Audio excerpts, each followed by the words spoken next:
আসসালামু আলাইকুম, আমি Mohammad Rakibul Alam RSS foundation BD পক্ষ থেকে excel with live project Bangla series টিউটোরিয়ালে আপনাদেরকে জানাই স্বাগতম। বন্ধুরা, আমি আমার এই বাংলা সিরিজ টিউটোরিয়ালে সর্বমোট 60 লেসন তৈরি করব। আর এই 60 লেসনের ভিতরে আমি আপনাদেরকে 100% কাজ দেখানোর চেষ্টা করব। আর আমার এই টিউটোরিয়ালগুলো সর্বোচ্চ হয়তো 15 থেকে 20 মিনিটের টিউটোরিয়াল তৈরি করব, কারণ আমি আমার এই টিউটোরিয়ালগুলো বেশি লং টাইম তৈরি করে নাই। তার মূল রিজনটি হলো, হয়তো আপনারা আমার এই টিউটোরিয়াল দেখে কাজগুলো প্র্যাকটিস করতে হয়তো অনেক সময় বোরিং ফিল মনে করবেন। সেই কারণে আমার এই টিউটোরিয়ালগুলো শর্টলি তৈরি করেছি, যাতে আপনারা আমার এই টিউটোরিয়ালগুলো দেখে সঠিকভাবে কাজগুলো দেখে প্র্যাকটিস করতে পারেন।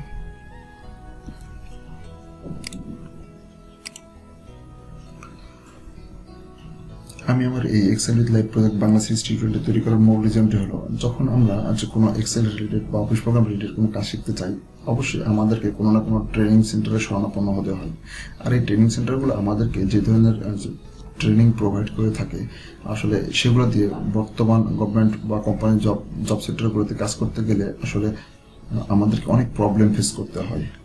অর্থাৎ বর্তমান ট্রেনিং সেন্টারগুলো যতটুকু আপডেট বা বর্তমান কোম্পানিগুলো যতটুকু আপডেটেড, বর্তমান ট্রেনিং সেন্টারগুলো ততটুকু আপডেট না।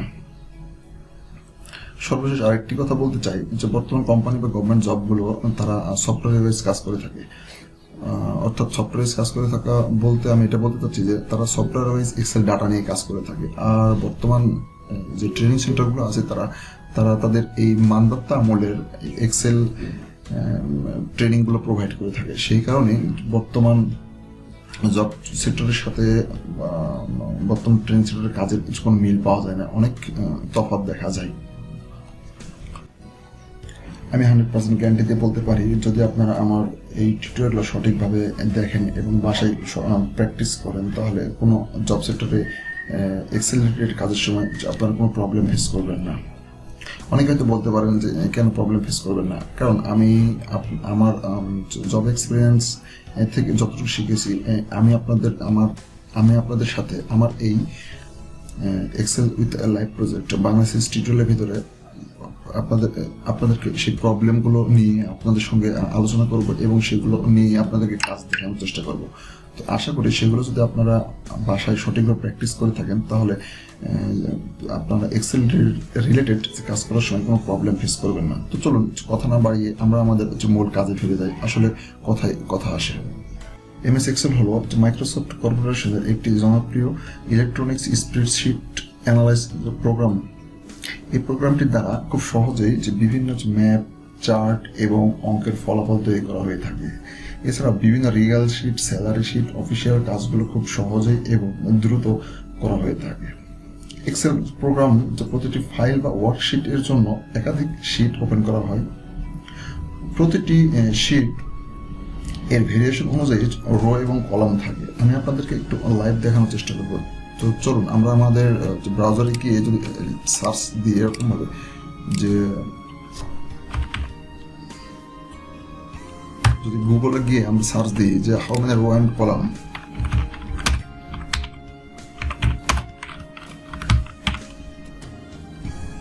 আমাদের row and column in Excel 2007 লিখেছে সার্চ দিয়ে আমরা, তাহলে আমাদের সামনে যে গুগল একটি ইনফরমেশন দিবে, ইনফরমেশনটি দেখতে এরকম। দেখুন, এখানে ভার্সন অনুযায়ী আমাদেরকে দেখাচ্ছে, যেটা 2003 ভার্সন ছিল, সেই ভার্সনে এক্সেলের রো ছিল হচ্ছে 65,536টি এবং এখানে কলাম ছিল 256টি। বাট 2007 এসে, অর্থাৎ 2007 এসে এটিকে আপডেটেড করা হয়েছে। তো এটিতে এখন এক্সেলের রো 10,48,576টি রো আছে এবং এটিতে কলাম আছে 16,384টি। আমি আপনাদেরকে এটি দেখানোর মূল রিজনটি হলো যাতে আপনারা ভবিষ্যতে এমএস এক্সেল এর ভার্সন অনুযায়ী রো এবং কলাম বাইর করতে পারেন।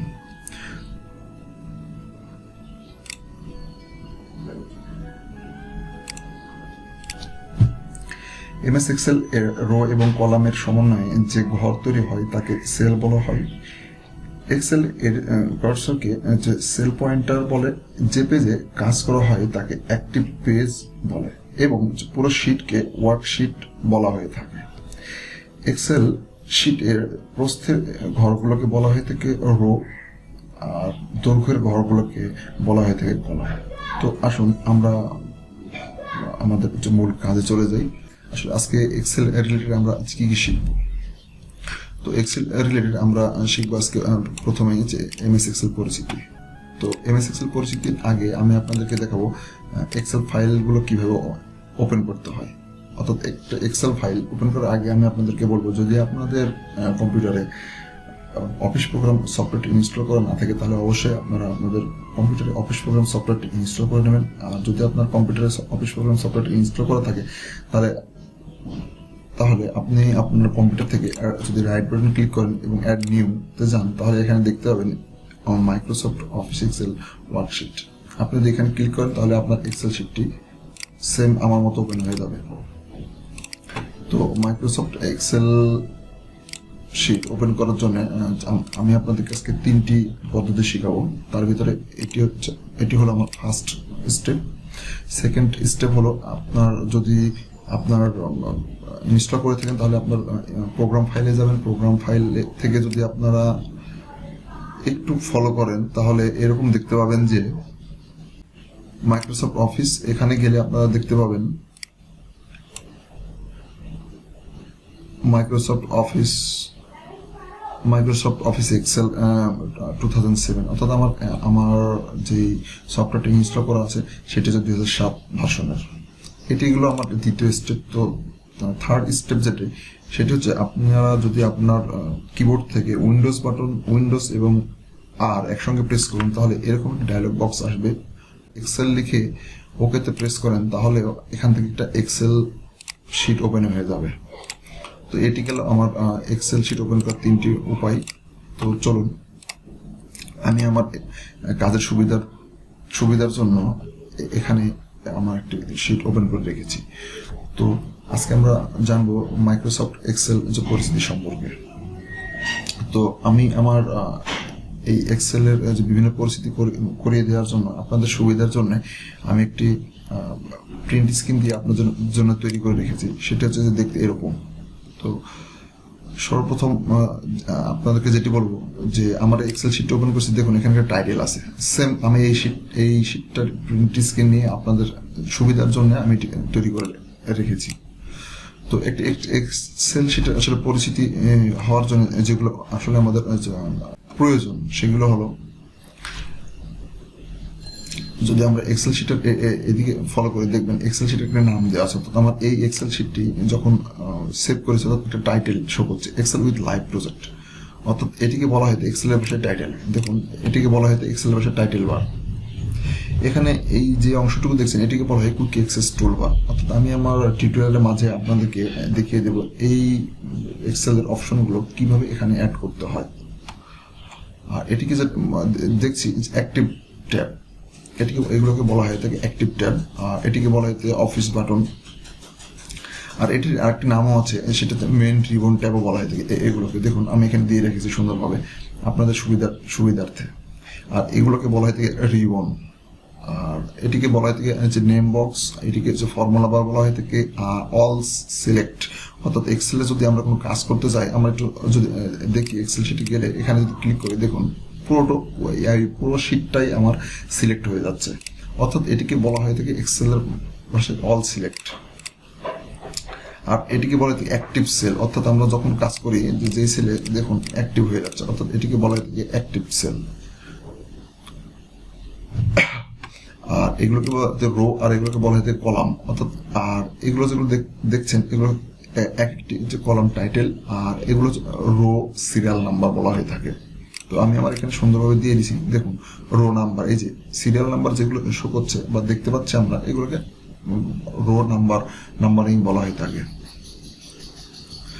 আর এগুলোকে যে রিবনের মাঝখানে যে এই অংশগুলো দেখছি আমরা এটিকে বলা হয়ে থাকে রিবন গ্রুপ শর্টকাট। অর্থাৎ এখানে যদি আমরা ক্লিক করি, দেখুন এমএস ওয়ার্ডও যদি আমরা এখানে ক্লিক করে থাকি, দেখেন এখানে একটা পপআপ বক্স চলে আসছে। সেম এক্সেল শিটে যদি যান আপনি, এখানে যদি ক্লিক করেন এই অংশটুকুতে, বা যে আমরা এই অংশটুকু দেখছি, এখানে যদি ক্লিক করি তাহলে একটা পপআপ বক্স ওপেন হবে। সেটিকে বলা হয় যে রিবন গ্রুপ শর্টকাট। আর এই অংশটুকুকে একটিকে বলা হয়ে থাকে রিবন গ্রুপ। দেখুন আমি এখানে দিয়ে দিয়েছি, এটিকে বলা হয়ে থাকে রিবন গ্রুপ, অর্থাৎ এগুলোকে বলা হয়ে থাকে এগুলোকে বলা হয়ে থাকে রিবন গ্রুপ। আর এক্সেলে অবশ্যই এক্সেল না, শুধু এটা এমএস ওয়ার্ডেও আছে। দেখেন স্ক্রলিং বার আছে, আমি মাউস পয়েন্টারটা আমার স্ক্রলিং করছি, দেখুন উপরে নিচে ওঠানামা করছে। অর্থাৎ এখানে যে ভার্টিক্যাল স্ক্রল বার এবং হরিজন্টাল স্ক্রল বার আছে। অর্থাৎ এমএস ওয়ার্ডে হয়তো আমার এখানে শো করছে না, আমরা যদি এক্সেলে যাই দেখুন এখানে শো করছে স্ক্রলিং বার, দেখুন শো করছে আমার এখানে। তো এটাকে একটা হরিজন্টাল স্ক্রল বার আর একটাকে বলা হয় ভার্টিক্যাল স্ক্রল বার। অর্থাৎ এটি যেটা দেখছি এটাকে ভার্টিক্যাল স্ক্রল বার বলা হয়ে থাকে, আর এখানে যেটা আছে সেটাকে বলা হয়ে থাকে হরিজন্টাল স্ক্রল বার। আর এক্সেল এখানে ফলো করবেন, দেখুন এখানে আছে জুমিং আছে, এটিকে বলা হয় জুমিং। অর্থাৎ আপনি এই শিটটা যদি জুমিং করতে চান, অর্থাৎ এটা এমএস এটিকে বলা হয় জুমিং। অর্থাৎ আপনার এক্সেল শিটটি আপনি যেরকম জুম করতে চান, যদি এখানে যদি আপনি আপনার কার্সারটা নিয়ে যান, দেখুন জুম কতটা জুম হয়ে গেছে আমাদের এখানে। যদি এখানে মাঝখানে রাখেন তাহলে এটা মিডিল পজিশনে আছে। আবার যদি আপনি মাইনাস করতে চান, এদিকে ধরে যদি আপনি নিয়ে আসেন, দেখেন আপনার জুমিংটা কত ছোট হয়ে গেছে এখানে। তো আমরা আগের পর্যায়ে চলে যাই। আসলে আগে যেরকমটি ছিল, হ্যাঁ এরকমটি ছিল। তো আমরা জুমিং বিষয়ে আসলে জানলাম। আর এটিকে বলা হয়ে থাকে যে ভিউ বাটন। এক্সেলের এটিকে বলা হয় যে ভিউ বাটন। দেখুন আমি এখানে সুন্দরভাবে আপনাদের সুবিধার জন্য নামগুলো দিয়ে দিচ্ছি। স্ট্যাটাস বার, এটিকে বলা হয় স্ট্যাটাস বার। তারপরে এটিকে বলা হয় এক্সেলের ইনসার্ট ওয়ার্কশিট। অর্থাৎ আপনি যদি আপনার এক্সেল শিটটিতে আরো একাধিক শিট অ্যাড করতে চান, অর্থাৎ আপনি যদি মনে করেন যে এখানে আরো একাধিক শিট অ্যাড করবেন, তাহলে অ্যাড করতে পারেন। এই জন্য এটিকে বলা হচ্ছে যে ইনসার্ট ওয়ার্কশিট। আর এটিকে বলা হয়ে থাকে যে মোড ইন্ডিকেটর। আর এগুলোকে একটাকে বলা হয়ে থাকে শিট ট্যাব। এই যে অংশটুকু দেখছেন শিট 1, শিট 2, শিট 3, এগুলোকে বলা হয়ে থাকে শিট ট্যাব। আর শিট ট্যাব স্ক্রলিং বাটন। এগুলোকে যেমন দেখুন আপনারা যদি আমরা এক্সেলে যাই একটু, এই যে আমরা যদি এখানে হয়তো এখানে শো করছে না, বাট এখানে যদি আমার এক্সেল শিট অনেকগুলো নিয়ে থাকি, তাহলে অবশ্য বিষয়টা আসলে বুঝতে পারবেন যে স্ক্রলিং এর বিষয়টি। দেখুন আমি যখন এদিকে একটা করে ক্লিক করছি, দেখুন আমার শিট 1-এ চলে আসছে। আবার যদি আমি এটাতে ক্লিক করি যে লাস্ট শিট নাম্বারে যাব, তাহলে এই স্ক্রলিং এ ক্লিক করলে আমরা লাস্ট শিট নাম্বারে যেতে পারছি। এখানে ক্লিক করলে আবার শিট 1-এ চলে আসতে পারছি। তো এটি গেল আমাদের শিট ট্যাব স্ক্রলিং বাটনের কাজ। আর এক্সেলের এই ঘরগুলোকে বলা হয়ে থাকে এক একটিকে সেল বলা হয়ে থাকে। আর এই এক্সেলের পুরো শিটটিকে বলা হয়ে থাকে ওয়ার্কশিট। আর গ্রিডলাইন্স বলা হয়ে থাকে একটি, আমি এখানে আপনাদের জন্য সুবিধার্থে এখানে মার্কিং করেছি গ্রিডলাইন্স। অর্থাৎ যদি আমি আপনাদেরকে দেখানোর চেষ্টা করবো, এই যে মার্ক আছে যেটা আমরা বর্ডারটা দেখতে পাচ্ছি, এটাকে গ্রিডলাইন্স বলা হয়ে থাকে। অর্থাৎ যদি আমরা ভিউ যে এটা উঠিয়ে দিই, দেখুন এখানে ব্ল্যাঙ্ক, অর্থাৎ কিছু শো করছে না, এটাকে বলা হয়ে থাকে গ্রিডলাইন্স। আশা করি আমার এই বিষয়গুলো আপনারা বুঝতে পারছেন। আমরা এবার দেখবো আমাদের যে ফাইল সেভের বিষয়গুলো, ফাইলগুলো কিভাবে সেভ করব। তো আমরা যদি এক্সেলে গিয়ে এখানে কিছুটা টাইপ করি, তো টাইপ করার পরে যদি এখানে সেভ, এখানে আমার শর্টকাট নিয়ে আসা আছে সেই কারণে, অর্থাৎ আপনারা যদি সেভ করতে চান তাহলে অবশ্যই আপনাদেরকে অফিস বাটনে যেতে হবে, দেন এখানে সেভ। তো এখানে যদি সেভ দিই, আমার ফাইলটা সেভ হয়ে গেছে। তো আপনারা যদি আবার চান যে এই এক্সেলের বিভিন্ন ফরম্যাট আছে, অন্যান্য ফরম্যাটে সেভ করতে চান, তাহলে এই সেভ এখানে যাবেন, অফিস বাটনে যাবেন, বা হোম বাটন বলে অনেকেই এটিকে। তো হোম বাটনে যাবেন, এখান থেকে সেভ অ্যাজ যদি যাই আমরা, তাহলে এখানে আমরা দেখতে পাবো এক্সেল অনেকগুলো ফরম্যাট এখানে শো করছে।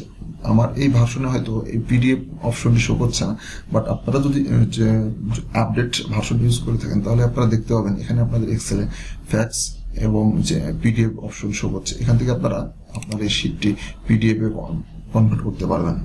তো আপনি যদি চান যে আপনার ফাইলটি অন্য ফরম্যাটে সেভ করতে চান, তাহলে এখান থেকে সেভ অ্যাজে গিয়ে এই যে এক্সেলের অনেকগুলো ফরম্যাট আছে, সেখান থেকে সেভ করতে পারেন।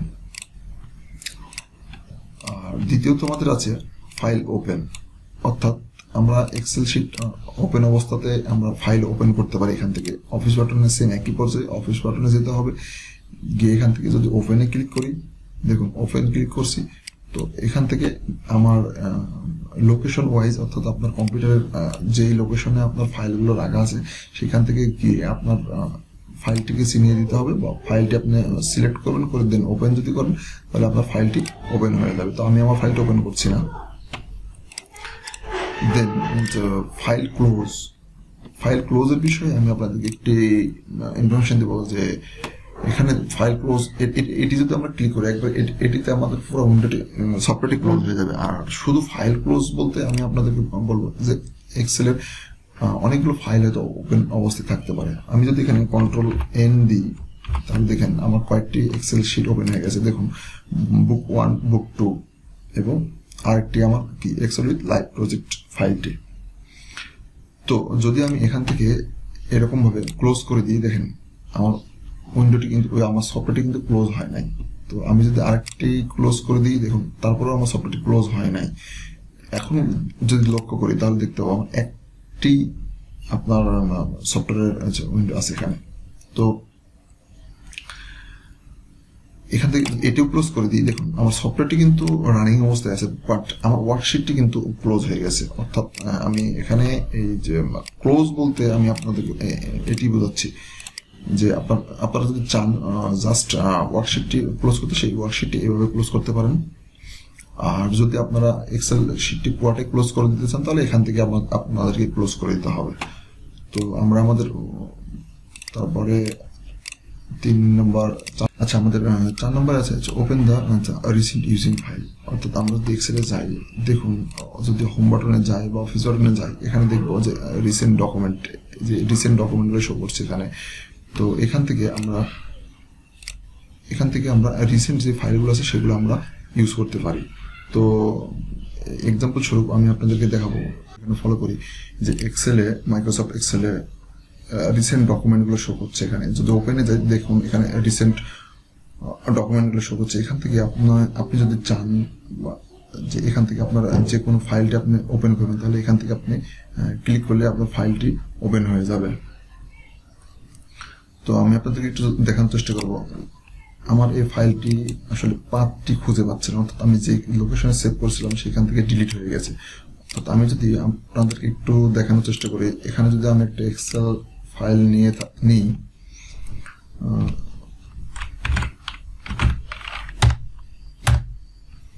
দেখুন আমার ফাইল নামটি দিয়েছে কি টেস্ট।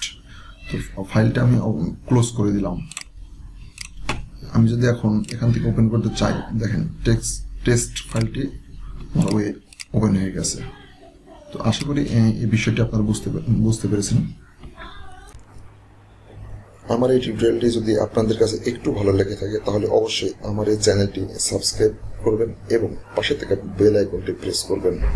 আর অবশ্যই এই টিউটোরিয়ালগুলো আপনাদের বন্ধুদের সঙ্গে শেয়ার করতে ভুলবেন না, কেননা আপনার একটি শেয়ার বদলে দিতে পারে একজন স্টুডেন্টের লাইফকে এবং একজন স্টুডেন্টের জীবনযাত্রার মানকে। তো একজন স্টুডেন্ট হয়ে আরেকজন স্টুডেন্টের জন্য আমরা এতটুকু অবশ্যই করব।